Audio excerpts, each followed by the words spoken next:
बिस्मिल्लाहिर्रहमानिर्रहीम। अस्सलाम वालेकुम नाज़रीन, लाइव डॉक्टर शाहिद मसूद के साथ मैं हूं नाइला अली। नाज़रीन, आज पीटीआई की जानिब से शहबाज गिल साहब पर तशद्दुद के खिलाफ कल एहतजाज का ऐलान किया गया है। इस पर इमरान खान साहब ने कहा है कि शहबाज गिल पर तशद्दुद करने वालों को इंसाफ के कटहरे में लाएंगे, जबकि मरियम औरंगज़ेब साहिबा कहती हैं कि इमरान खान करप्शन पर ब्रीफिंग देने वाली एजेंसियों के नाम बताने की हिम्मत करें। इस समय दिन भर जो हम डेवलपमेंट्स रहे उन पर बात करेंगे। हमारे साथ स्टूडियो में मौजूद हैं डॉक्टर शाहिद मसूद। अस्सलाम वालेकुम डॉक्टर साहब। वालेकुम।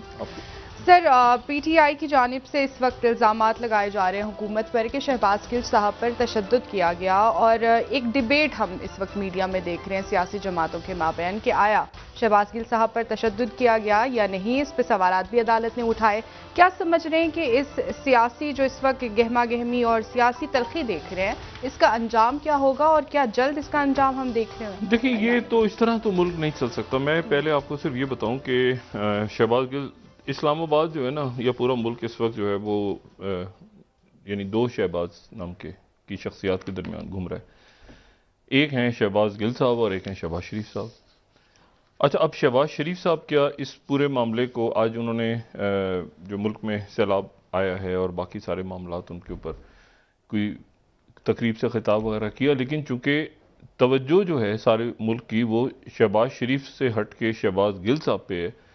तो इसलिए हम इसको आप यूँ समझें कि शहबाज से शहबाज तक पूरा मुल्क फंसा हुआ है। ठीक है जी। शहबाज गिल साहब का जो इशू है उस पर वो एक तो ये है कि उनकी रिपोर्ट पहले आई थी और एक उनकी जो रिपोर्ट है वो आज आई है। अच्छा, आज सुबह जो उनकी एक मामला हुआ वो बड़ा अजब सा है। वो ये है कि डॉक्टर्स ने उनको फिट करार दिया और उनसे कहा कि वो चले जाएं। अच्छा, इनकी आज की जो रिपोर्ट्स हैं उसमें यानी इनके एक्सरेज सारे नॉर्मल हैं आज की रिपोर्ट में, और इनका जो है वो चूँकि इनको एज़मा की प्रॉब्लम रही है तो इसलिए इनका स्पायरोमीट्री का टेस्ट भी करवाया होगा। वो पुअर हेड, लेकिन उसके आगे लिखा हुआ उन्होंने एंग्जाइटी की वजह से। अच्छा, ड्यू टू एंग्जाइटी यानी परेशानी की वजह से वो एक ट्यूब के अंदर जो है वो कहते हैं सांस लेने को, और उसके बाद वो चेक करते हैं। अच्छा, फिर ब्लड टेस्ट किए उन्होंने, कार्डियक टेस्ट भी हुए हैं, बाकी वो सारे नॉर्मल के हैं, सारा जो मेडिकल बोर्ड बैठा था। अच्छा, और ये सारे हेड ऑफ डिपार्टमेंट हैं उसमें जितने भी हैं, जनरल मेडिसिन के, न्यूरो सर्जरी के, ऑर्थोपेडिक सर्जरी के, तो ये सारे के सारे जो हैं ये हेड ऑफ डिपार्टमेंट्स हैं पिम्स के। अच्छा, और उससे पहले जो इनकी रिपोर्ट 17 तारीख की है यानी कल की, तो कल की जो रिपोर्ट है उसमें जो यानी तकरीबन इसको मैं नॉर्मल इसमें कहूँगा ब्रोंकोस्पेज़म, तो ये है कि एज़मा के अंदर यानी जो दमा है उनको, क्योंकि दमे की तकलीफ है बचपन से, तो उसमें जो मसल्स हैं ब्रोंकस के वो ज़रा थोड़े से टाइट हो जाते हैं, इसीलिए ब्रोंको डायलेटर्स देते हैं। उसमें जो ब्रोंको डायलेटर्स को कहा जाता है कि वो दें या भाप लें या इस तरह से, तो वो मॉडरेट ब्रोंकोस्पेज़म इनको ऑडिबल वीज विद मॉडरेट ब्रोंकोस्पेज़म। उसके बाद एब्डोमिनल एग्जामिनेशन पे वो ठीक थे। Soft tissue tenderness, deep palpation, जब बाजू को दबाया जाए, डीप पैल्पेट किया जाए, राइट ग्लूटियल रीजन जो बैक साइड है। उसके बाद जॉइंट पे राइट सैक्रो इलिक जॉइंट के ऊपर रंबोसैक्रल जंक्ट में full range of movement of left shoulder but painful. अच्छा, बाजू जो है वो उसमें मुकम्मल था लेकिन तकलीफ बता रहे थे वो। अच्छा, अब ये जो पेनफुल है ये जो है वो जाहिर है कि डॉक्टर्स के बोर्ड ने कहा है, मतलब ये नहीं वो कह सकते कि पेन की कंप्लेन की है, मतलब पेनफुल, उसमें पेन उनको फील हो रहा है। अच्छा, न्यूरोलॉजिकल डेफिसिट उसमें नहीं है, ईसीजी वगैरह बाकी चीज़ें नॉर्मल हैं सारी।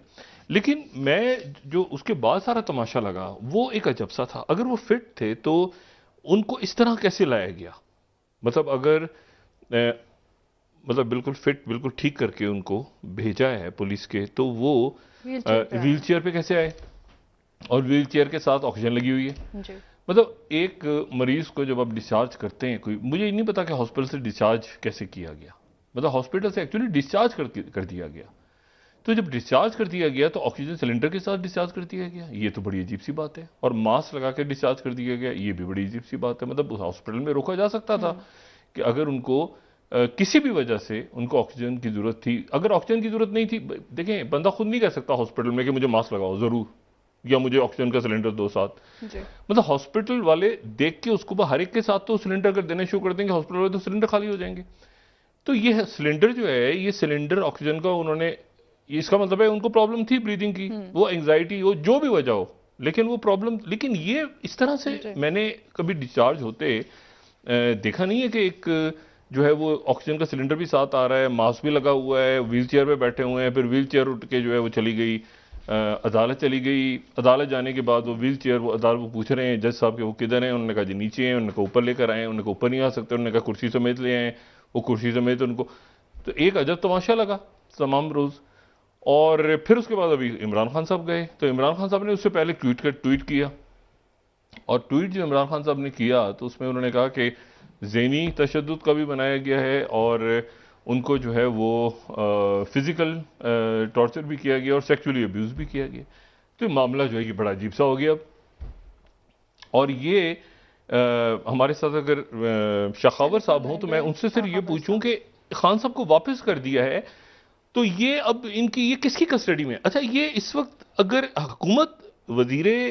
दाखिला को आना चाहिए या किसी और को आके बताना चाहिए कि ये क्या हुआ, ये क्या हो क्या रहा है इस्लामाबाद के अंदर, क्योंकि कल खान साहब भी हमायत में रैली निकाल रहे हैं जी। और वो ये मामला पहले तो फंसा रहा पंजाब के दरमियान और वफाक के दरमियान, अब ये मसला वफाक के ही अंदर फंसा हुआ है कहीं, या ये मसला जो है अभी। शखावर साहब अस्सलाम वालेकुम। जी वालेकुम अस्सलाम। शखावर साहब मुझे जरा ये बताइए कि ये शहबाज गिल साहब किसकी कस्टडी में है इस वक्त? हाँ, ये बड़ी एक दिलचस्प सूरत हाल है। देखिए, कस्टडी दो तरह की होती है, एक तो पुलिस के पास कस्टडी होती है जो फिजिकल रिमांड होता है जी, या अगर वो जुडिशियल रिमांड पे होते हैं जी। तो अब ना ये फिजिकल रिमांड में है ना जुडिशियल रिमांड में है। आप इसको कह सकते हैं कि ये इस वक्त ये एक ट्रांजिटरी स्टेज के ऊपर है। जैसे किसी मैजिस्ट्रेट से अगर आप एक जुर्म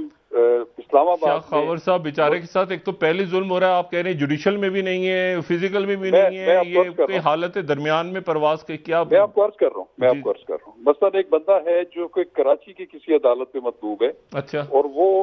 इस्लामाबाद से गिरफ्तार हो जाता है। अब अच्छा। इस्लामाबाद से कराची अगर बाय रोड जाया जाए तो वो 24 घंटे से ज्यादा अरसा गुजर जाता है। अच्छा। तो इसलिए वो फिर उसका ट्रांजिट रिमांड जो है वो इस्लामाबाद से कराची का 1 दिन का, 2 दिन का, 3 दिन का ये लेते हैं। अब चूंकि इनकी जो है वो कस्टडी अलाउ हुई थी फिजिकल रिमांड की पुलिस को, अब अच्छा। उनकी मेडिकल कंडीशन की वजह से वो रिमांड नहीं दिया जा सका और वो फिर पिम्स में दाखिल हो गए, और फिर पिम्स ने उनको जब डिस्चार्ज किया, दोबारा जब उनको मैजिस्ट्रेट की अदालत में लाया गया उसके रिमांड को रेगुलेट करने के लिए, तो उन्होंने फिर वहां पे एक हुक्म सादर किया कि चूंकि उनकी मेडिकल कंडीशन अच्छी नहीं लग रही तो लिहाजा वो जो 48 घंटे का फिजिकल रिमांड जो ग्रांट हुआ था उसको फिर मौखर कर दिया गया और उनको फिर पिम्स हॉस्पिटल भेज दिया गया इस हिदायत के साथ कि इनको दोबारा मेडिकली एग्जामिन करके उसकी रिपोर्ट पीर वाले दिन दोबारा पेश की जाए। और उन्होंने ये भी वादे किया कि वो जो 48 घंटे वाला जो फिजिकल रिमांड जो पुलिस को दिया गया था वो अभी तक मौसर नहीं हुआ, वो उस वक्त होगा कि जब प्रैक्टिकली पुलिस उसको अपनी कस्टडी में लेगी। तो इसलिए मैं इसलिए कह रहा हूं कि ना ये फिजिकल रिमांड पे है ना ये जुडिशियल रिमांड पे है, ये एक ट्रांजिटरी एक जो कस्टडी है उनकी जो इस वक्त पिम्स हॉस्पिटल में है। नहीं तो कस्टडी किसकी कस्टडी में, यही तो पूछ रहा हूँ, वो कस्टडी जेल की है, वो कस्टडी इस्लामाबाद कस्टडी किसकी है? वो देखिए वो कस्टडी मैं आपको कह रहा हूँ कि वो ट्रांजिटरी कस्टडी है, वो उस पे पुलिस के पास जरूर है लेकिन पुलिस ने उसको मेडिकल ट्रीटमेंट के लिए यानी इस्लामाबाद पुलिस के मुताबिक उनको वहां पे दाखिल किया हुआ है। नहीं, इस्लामाबाद पुलिस की कस्टडी में है या जेल है? वो सब जेल है। देखिए उसकी जो कस्टडी है उसको रेगुलेट तो जुडिशियल मैजिस्ट्रेट कर रहे हैं, क्योंकि जुडिशियल मैजिस्ट्रेट ने उनको उनकी हुक्म के ऊपर जो है वो उनको पिम्स हॉस्पिटल में दाखिल कराया गया है और वो उनको हिदायत दी गई है कि आप पीर वाले दिन उसकी मेडिकल रिपोर्ट हमें पेश करेंगे तो फिर हम उसका जो फिजिकल रिमांड है जो 48 घंटे का पहले दिया गया था वो उस वक्त जो है वो फिर शुरू होगा। अच्छा, यानी वही पोजीशन है जो कल थी? बिल्कुल वही पोजीशन है, लेकिन उनको मेडिकल ट्रीटमेंट के लिए जो है वो ट्रांजिटरी जो है वो उनको रखा गया है पिम्स हॉस्पिटल में। वो उसकी नहीं तो कल भी तो ऐसे ही था शाखावत साहब, कल भी तो यही पोजीशन कस्टडी आप कह सकते हैं कि वो मैजिस्ट्रेट के हुक्म से उसकी कस्टडी जो है वहां पे दी गई है। नहीं, मेरा सवाल यह है कि क्या वो सब जेल है? आप उसको सब जेल करार दे सकते हैं। नहीं दे क्या सकता हूं, मैं तो सवाल पूछ रहा हूं ना। नहीं बिल्कुल, देखिए मुझे अब ये नहीं पता कि उसको नोटिफाई किया हुआ है उस वार्ड को सब जेल या नहीं। नहीं पुलिस ने नहीं लिया ना, तो फिर जेल ने छोड़ दिया है, पुलिस ने लिया नहीं है तो फिर वो उठ के चले नहीं। देखिए डॉक्टर साहब, ये बड़ी क्लियर बात है कि वो जब उसको डिस्चार्ज कल कर दिया गया और उनको जब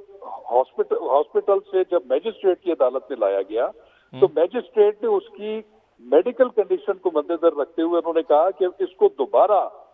पिम्स हॉस्पिटल ले जाया जाए, उसका री एग्जामिनेशन कराया जाए और इसको फिर मंडे को उसकी अगर तो वो पिम्स हॉस्पिटल के डॉक्टर इजाजत दें कि ये वाकई फिट है तो फिर उसको दोबारा पेश किया जाए। मेरा सवाल ये है कि उनको मतलब वो जेल में है, वो पुलिस की हिरासत में है, वो ट्रांजिट में समझ गया इस बात को कि कोई दरमियान में है, मगर किसी के कब्जे में तो होंगे ना वो, तो वो क्या है? कब्जे में है, मैं आपको बताता हूँ जी। वो तो वरना तो उठ के बाहर आ जाए, अभी हम उनको ले आते हैं। देखिए अगर उनसे कोई मिलना चाहता है, मैं आपको बताऊं इस दौरान, तो वो उन जुडिशियल मैजिस्ट्रेट से इजाजत लेंगे कि जिन्होंने उनको पुलिस को हुक्म दिया है कि इनको पिम्स हॉस्पिटल में दाखिल कराया जाए और मंडे को बमाए मेडिकल रिपोर्ट उसको दोबारा पेश किया जाए। तो आप कह सकते हैं कि वो जुडिशियल मैजिस्ट्रेट की निगरानी में वहां पे पुलिस की कस्टडी में है। अच्छा, ये आज इनको मतलब सांस लेने में तकलीफ हो रही थी और वो तकलीफ थी और उसके बाद जाहिर है कि उन्होंने वो वहां पर रोए भी और उन्होंने तकलीफ में भी थे, प्रॉब्लम में भी थे। अल्लाह ताला अपने हिफ्ज़ अमान में रखे सबको। मुझे ये बताएं यही सूरत वो डिस्चार्ज कर दें, यानी कल की रिपोर्ट भी नॉर्मल है, आज की भी तकरीबन नॉर्मल है, आज की तो टोटल नॉर्मल है, कल जो है वो थोड़ी सी उनको टेंडरनेस थी। अब ये पीर को अगर वो कहते हैं कि मुझे फिर तकलीफ हो रही है सांस लेने में, तो मुझे बताएं कि अदालत उसके बाद फिर क्या, एक मेडिकल सर्टिफिकेट आ रहे हैं और एक उनकी अपनी शिकायत है, तो ये क्या होगा? और पीटीआई कह रही है कि आजाद बोर्ड बनाया जाए डॉक्टरों का। देखिए बात यह है डॉक्टर साहब कि इस पे जो कुछ भी होगा वो जो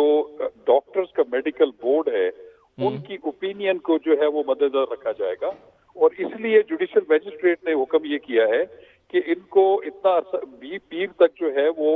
हॉस्पिटल में एडमिट किया जाए, इनको दोबारा मेडिकल मुआयना हो और वो जो रिपोर्ट देंगे उसके बाद जुडिशियल मैजिस्ट्रेट उस पर आगे ऑर्डर पास करेंगे कि वो जो 48 घंटे का फिजिकल रिमांड है वो पुलिस के हवाले किया जाए या नहीं। ये बताएं मुझे कि ये जो यानी ये सारे जो डॉक्टर्स हैं इनका बोर्ड जो है अब, यानी head of department general medicine, head of department surgery, head of department neuro surgery, head of department जो है वो orthopaedic surgery, head of department pulmonary department. अच्छा, तो मुझे ये बताएं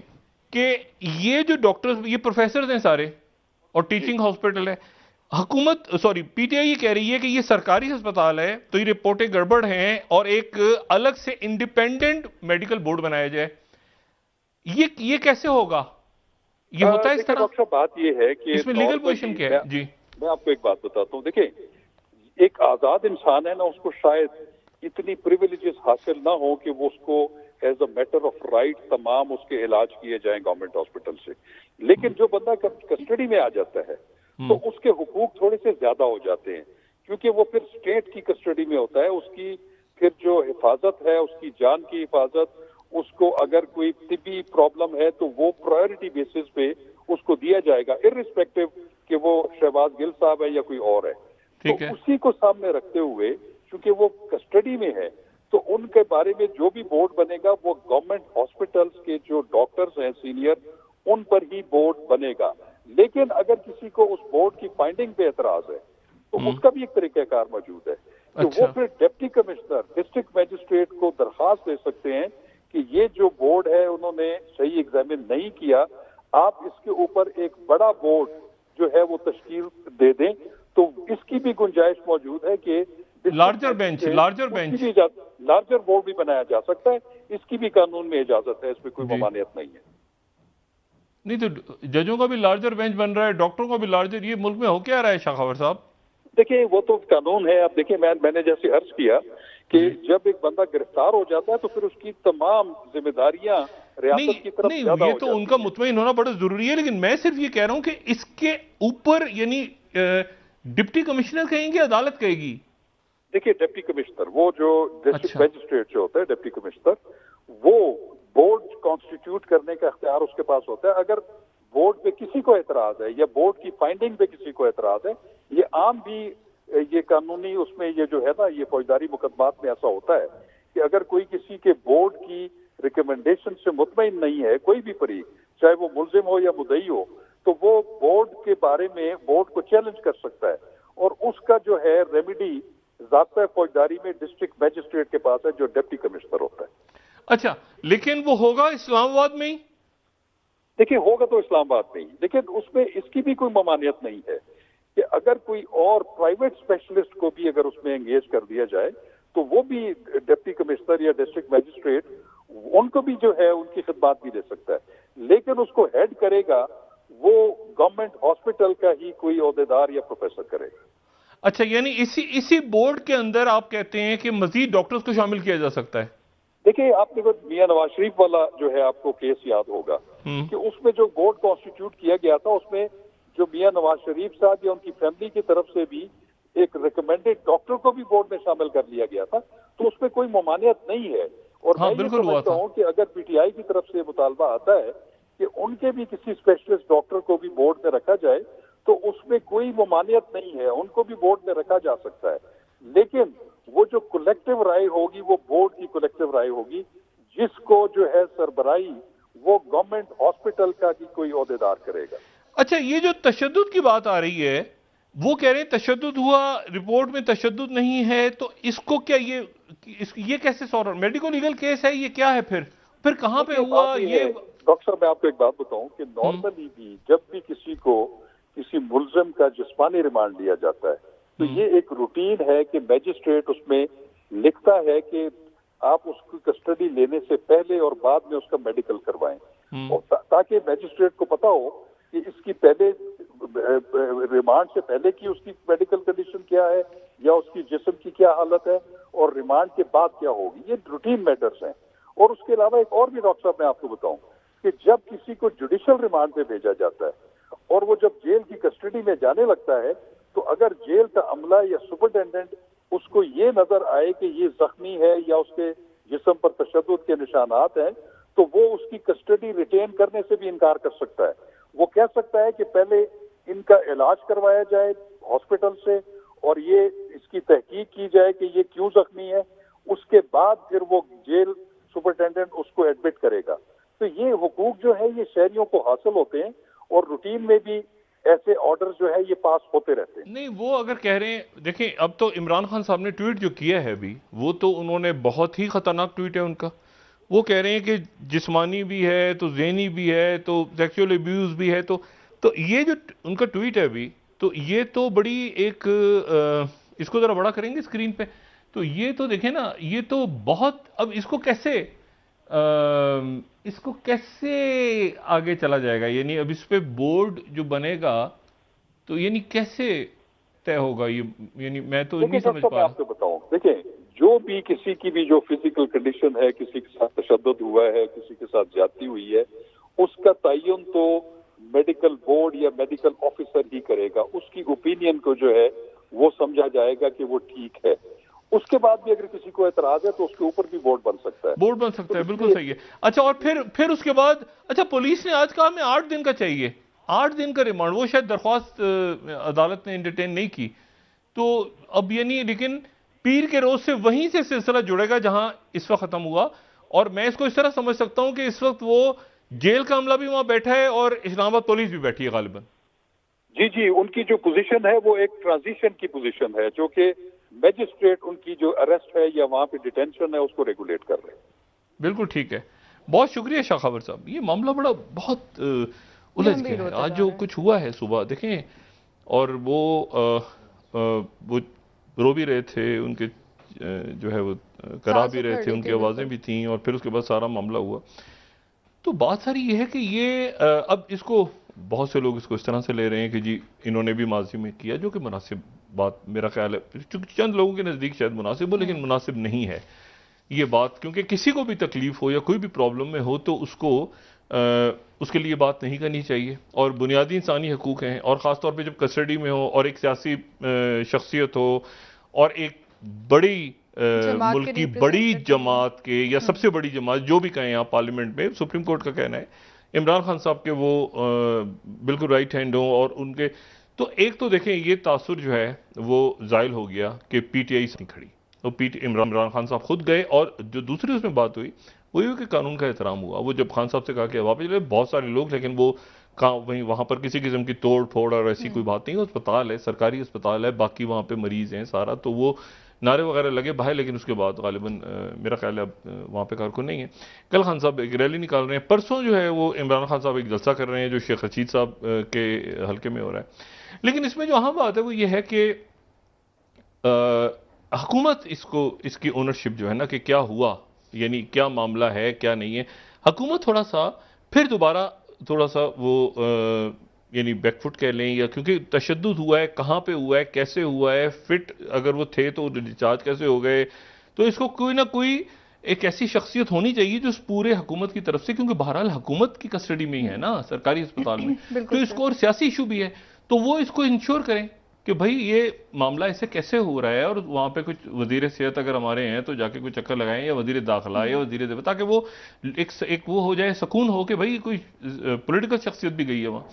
अच्छा, मतलब अदर देन पीटीआई। दूसरी जो बात है, जो खबर है वो ये है कि इस वक्त तकरीबन मामलात, आज जो मीटिंग हुई है और कल शाम को भी इतलात थी और आज दिन में भी, वो जो मामलात थे इस्टेब्लिशमेंट के साथ खान साहब के, वो ऑनलाइन कट गई, ठीक है ना, इस वक्त वो मुनकत हो गए। अच्छा, मुकम्मल तौर पे मजीद फासले आ गए, ब्रेक का वक्त हुआ है उधर नहीं। दूसरा जो इशू ये है कि उधर जरदारी साहब भी मुल्क से बाहर हैं, जरदारी साहब भी मुल्क से बाहर हैं और खामोश हैं, और नवाज शरीफ साहब का भी सितंबर में आने का, जावेद लतीफ साहब कह रहे हैं उनको आना चाहिए। और जो है वो एक खबर ये भी चल रही थी कि वो बरतानिया के साथ मामला, जो हमने कल भी डिस्कस किया था, वो सारा, लेकिन दोनों सूरतों में अभी प्लान नहीं बना उनका, अभी कोई डेट फिक्स नहीं हुई। और ये सितंबर का जो, और उससे पहले बहुत सारे मामलात ऐसे मुल्क में हो रहे हैं जिसकी देखें कोई वजह है, तो जरदारी साहब मुल्क से बाहर बैठे हैं ना, तो जरदारी साहब बाहर बैठे हो, नवाज शरीफ वापस आ जाए, कोई सूरत हाल, इसका मतलब है कोई अजब से कोई यानी अजीब सी, हालांकि जरदारी साहब ने पंजाब में आके तख्ता उलटना था परवेज इलाही साहब की हुकूमत का, जो एक उन्होंने ऐलान भी हुआ था, लेकिन कोई मामलात ऐसे हैं मुल्क में जो गैर यकीनी की कैफियत है। और इस गैर यकीनी की कैफियत में मैं आपको दोबारा ये बता रहा हूं कि मुल्क के अंदर आफत, इतना सैलाब और इतनी बर्बादी हुई है उसमें कि उसमें आप एक मिनी बजट तो छोड़ दें, रूटीन बजट भी छोड़ दें, शायद एक बड़ा मेगा बजट लोगों के सरों पे आए कुछ अरसे के बाद। सर एक ब्रेक का वक्त हुआ, डॉक्टर साहब वापस आके, क्योंकि उसकी कोई प्लानिंग नहीं कर रहा। ठीक है नाज़रीन, एक ब्रेक हमारे साथ रहिएगा।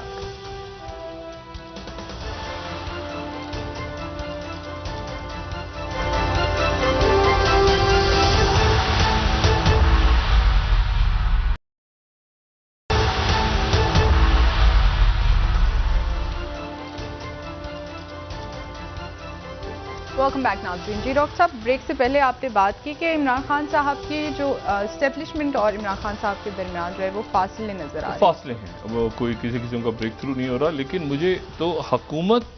और सिस्टम या एस्टेब्लिशमेंट, ये भी मुझे नहीं समझ में आ रहा कि ये जो मेडिकल रिपोर्ट है, इस मेडिकल रिपोर्ट को जिस तरह हम पढ़ रहे हैं इसी तरह से हुकूमत के वज़रा पढ़ रहे हैं। मतलब वो हुकूमत इसकी शहबाज गिल साहब के मामले की ओनरशिप क्यों नहीं ले रही? मतलब देखें, सियासत है ना, तो सियासी तौर पे अगर सियासी हुकूमत यहाँ मौजूद है तो जाके 2 वज़रा या 2-3 MNAs वहाँ जाके मिल लें शहबाज गिल साहब को, गुलदस्ता, मतलब ऐसा क्या मसला खड़ा हो जाएगा?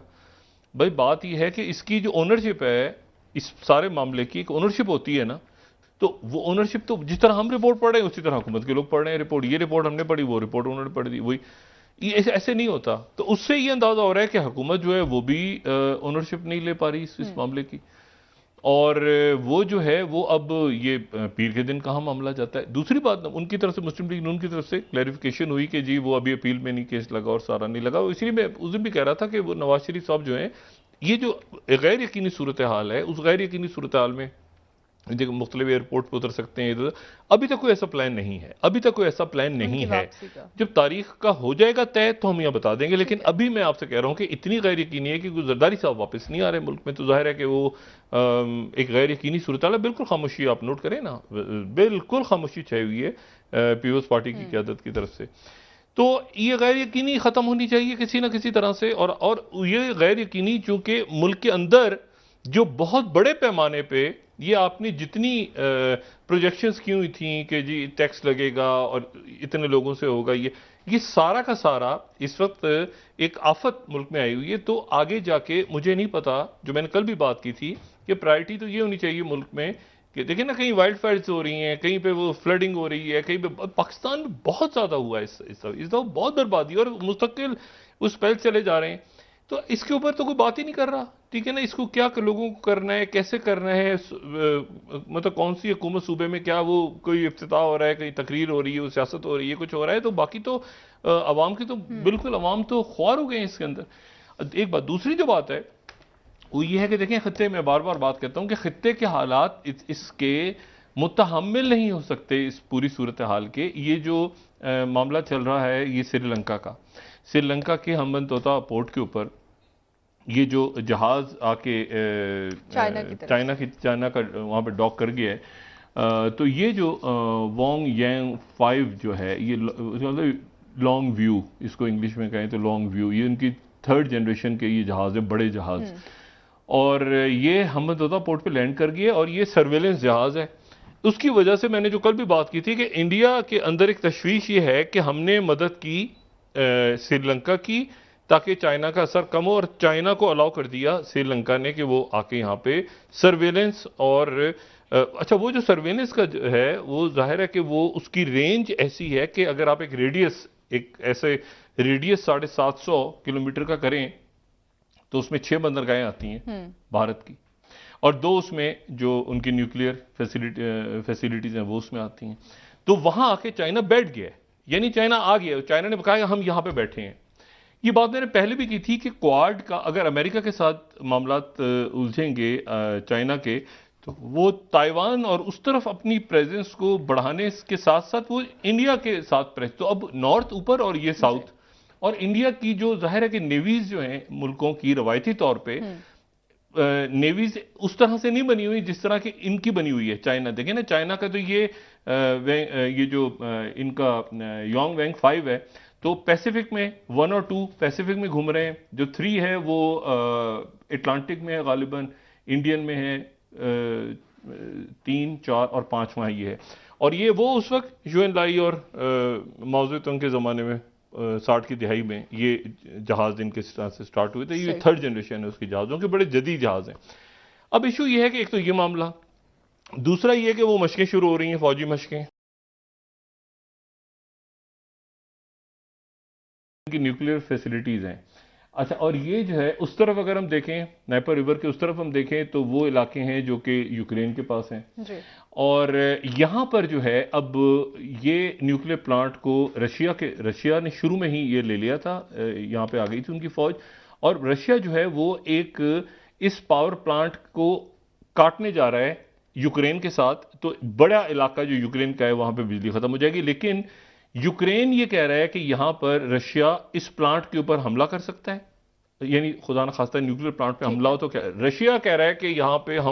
हमने इसको घेर लिया है, हम इसको दूसरा चरणों नहीं बनने देंगे। तो ये एक ऐसी सूरत हाल है जो सूरत हाल बहुत ज्यादा कशीदा है, ठीक है। और रशिया ने इसके साथ ही कैलिनग्राड, लोगों को याद होगा वो छोटा सा कैलिनग्राड जो कि लिथुएनिया और पोलैंड के दरमियान था, अगर मैप पे हम देखें तो वो जो रास्ता था वो कैलिनग्राड जिसको लिथुएनिया काटने की कोशिश कर रहा था, वो कैलिनग्राड वो 45 की जो खत्म हुई थी दूसरी जंग अजीम, तो उसके बाद वो जब टुकड़े हुए थे जर्मनी के, तो ये जो कैलिनग्राड का इलाका था, अगर हम मैप दिखा सकें तो कैलिनग्राड का जो इलाका था ये टुकड़े हुए थे ना, वेस्ट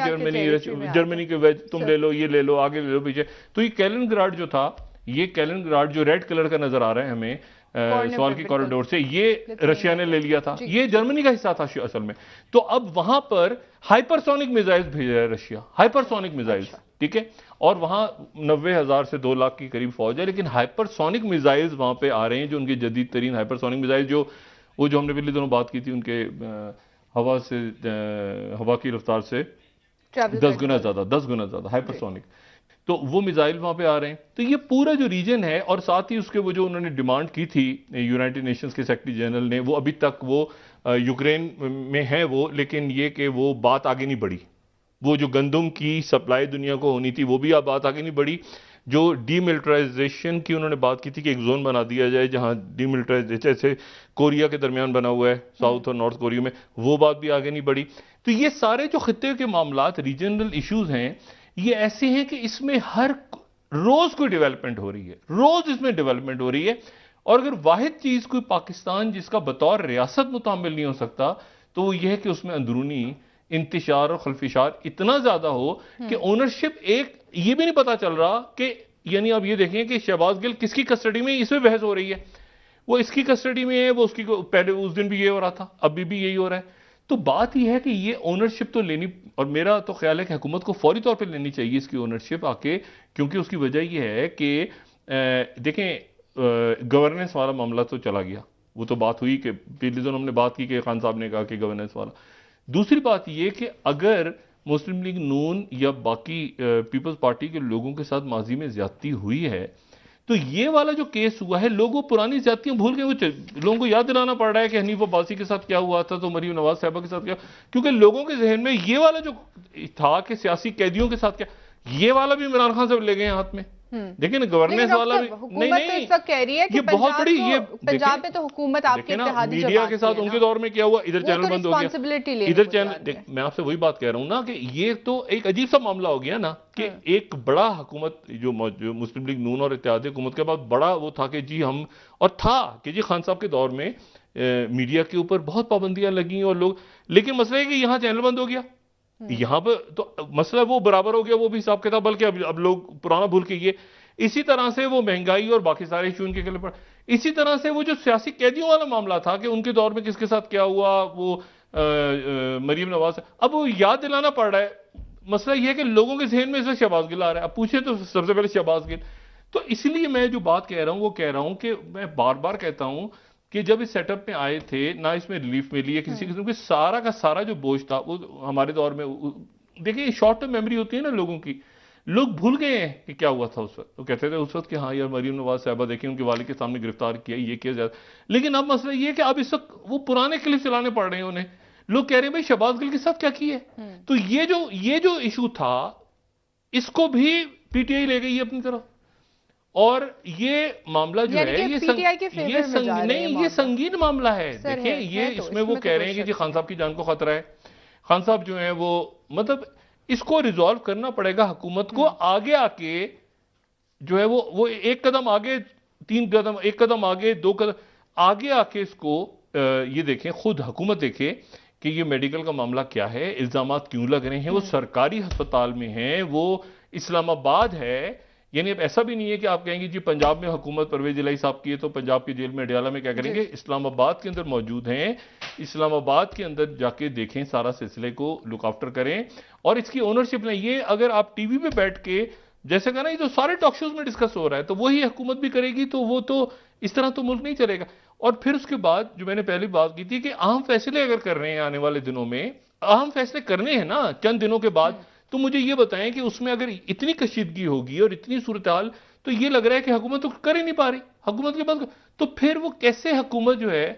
वो, अगर मतलब है कि कीमतें बढ़ गई तो नवाज शरीफ साहब नाराज हुए, मरीम नवाज साहबा, यहां पे कैदी का मसला चल रहा है, वो पहले तो पंजाब का मसला, अब तो इस्लामाबाद है, तो इसकी ओनरशिप तो कोई ओनरशिप ले, फिर कोई मुकालमा शुरू हो, फिर तो वो चूंकि उसका फुकदान नजर आ रहा है, तो एक अदम इस्तेकाम है मुल्क में। सर अब यहाँ पे सवाल ये भी है कि शहबाज गिल साहब के हवाले से अगर रिपोर्ट्स ये आ रही हैं कि उनकी तबीयत ठीक है, तो बार बार उनको हॉस्पिटल क्यों लाना पड़ रहा है, और खान साहब इतना कॉन्फिडेंट होकर बयानात क्यों दे रहे हैं कि वाकई में उनके साथ तशद्दुद भी हो रहा है और जिनसी ज्यादती के हवाले से तशद्दुद तो उनके साथ, ये तो डॉक्टर्स तय करेंगे ना, ये तो डॉक्टर्स तय करेंगे कि और मेडिको लीगल केस देखें, वो जो बात पहले थी कि ये अडियाला जेल वाले लेते ही ना, अगर उनकी उस वक्त तबीयत ठीक ना होती तो अडियाला जेल उनको नहीं लेता, और अडियाला जेल में जाके उनसे मिले वजीर दाखिला पंजाब के, उनका बयान बाद में चेंज हुआ, उन्होंने कहा कि जी हम जो है वो, पहले उन्होंने कहा बिल्कुल खैरियत से हैं, बाद में उन्होंने कहा कि उनकी तबीयत जो है ठीक नहीं है। अच्छा, फिर उसके बाद वो यहाँ आए, उस वक्त जब यहाँ पर आए तो उनको दमे की तकलीफ थी, एजमा था अस्पताल के अंदर, तो जाहिर है कि ये मामला तशद्दुद नहीं हुआ। अब ये कब हुआ, क्या हुआ, कैसे हुआ, क्या, इस पर हर किस्म की कहानी घूम रही है। मसला ये है सारा कि इसको मेरे लिए जो चीज अजीब सी है वो ये है कि वो उनको डिस्चार्ज कैसे हुए, वो डिस्चार्ज कैसे हो गए, और इस तरह से डिस्चार्ज हो गए, पुलिस ला रही है उनके व्हील चेयर पर बैठा के, तो वो एक अजीब सा तासुर गया। और वो तासुर जज साहब ने कहा कि इनका इलाज करा के लाओ। ये देखे ना, वो अगर वो जज अदालत अगर ये कह सकती थी ना कि नहीं, आप अदालत ने नहीं माना ना, उस अदालत ने कहा कि जाके इनको ट्रीट करा के फिर दोबारा मेडिकल करके लाएं, तो एक तरह से अदालत ने उनकी देख के, वरना देखें अदालत के सामने तो लोग जाके कह भी सकते हैं कि सांस फूल गया, देखें ये हुआ वो, अदालत ने कहा ना कि जाके इनको आप दोबारा पीर के दिन लाएं। तो अब ये हुकूमत का फर्ज है कि हुकूमत कहीं इंटरवीन करे दरमियान में आके और देखे कि भाई ये क्या मामला हो रहा है। ये मामला चल रहा है अदालत, पीटीआई के कारकुन और वकील और शहबाज गिल साहब, इसमें पहले तो पंजाब हुकूमत के उस पर था, ठीक है ना, कि परवेज इलाही क्या करेंगे, तो उनके वज़ीर दाखिला क्या करेंगे, लेकिन अब तो इस्लामाबाद है। तो इसलिए बहुत जरूरी है कि यहां पर हमें पता चले कि ये जो शहबाज से शहबाज तक का इस्लामाबाद है, इसमें हो क्या रहा है। जब हमें यह पता चलेगा तो फिर हमें पता चलेगा कि पाकिस्तान में क्या हो रहा है। तो हमें यही नहीं पता चलेगा कि शहर के एक कोने पे एक शहबाज है तो दूसरे कोने पे दूसरे शहबाज हैं, कौन फंसी हुई है बीच में। तो इसलिए जो है ये बहुत जरूरी है कि इसको हुकूमत आके इसकी ओनरशिप ले और इस मामले को आगे चलाए। सर, असद उमर साहब और दीगर जो पीटीआई के रहनुमा हैं, उनको भी एफआईए की जानिब से तलब किया गया। अच्छा, ये कोई मशवरे दे रहा है, ये कोई मशवरे दे रहा है खान साहब को कि आप लड़ें, और आप लड़ें, और चूंकि ये खत्म हो गए मामला, बिल्कुल खत्म हो गए। मैं बताऊं, इस वक्त की रिपोर्ट ये है कि कोई इस्टेब्लिशमेंट के साथ बात उनकी नहीं हो रही, तो लड़ें तो उसके नतीजे में मामला तो अब, लेकिन ये गलत मशवरे हैं कि एफआईए का आप नोटिस आया है तो जवाब नहीं देना, और ये तो उसके नतीजे में वो तौहीन अदालत का भी वो, क्योंकि तौहीन है ना, अदारा है इलेक्शन कमीशन के अंदर एक दबाव बढ़ रहा था कि जी हम, आप चीफ इलेक्शन कमिश्नर जो हैं उनको, मेरी बात हुई कुछ लोगों से इलेक्शन कमीशन के, उन्होंने कहा कि जी अजीब चीफ इलेक्शन कमिश्नर ये तो दबाव में आ गए,